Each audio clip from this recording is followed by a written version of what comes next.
Park দখল করে গড়ে উঠেছে নান্নু মার্কেট। ঢাকার মিরপুর 11 নম্বর এলাকার এ ব্লকে পার্কের জন্য নির্ধারিত সরকারি জায়গা দখল করে গড়ে উঠেছে নান্নু মার্কেট। জাতীয় গৃহণ কর্তৃপক্ষের বরাদ্দ করা এই জায়গায় গড়ে তোলা হয়েছে শতাধিক দোকান। স্থানীয়দের অভিযোগ, 90 দশকের শেষ ভাগে ধীরে ধীরে পার্ক দখল করে টিন শেড মার্কেট নির্মাণ করা হয়।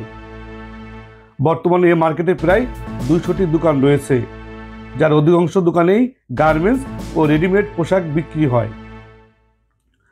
মার্কেটের মাঝখানে ইটের গাঁথনি দিয়ে ফাউন্ডেশন ছাড়া নির্মিত হয়েছে একটি 3তলা ভবন। এই ভবনের 2য় তলায় রয়েছে স্থানীয় কাউন্সিলরের কার্যালয়। উপরতলায় তার পরিবার নিয়ে বসবাস করতেন। এক সময় যেখানটায় শিশুরা খেলতো, এলাকাবাসী ব্যায়াম ও হাঁটাহাঁটি করত, সেই জায়গা এখন শুধুই ব্যবসায়ীদের দখলে। স্থানীয় ফরিদ বলেন, এই জায়গাটা ছিল পার্ক, এখন দোকান আর ভাড়া তোলা ছাড়া কিছুই নেই।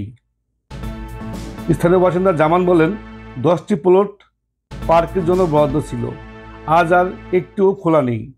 সব জায়গা বাণিজ্যিকভাবে দখল হয়ে গেছে।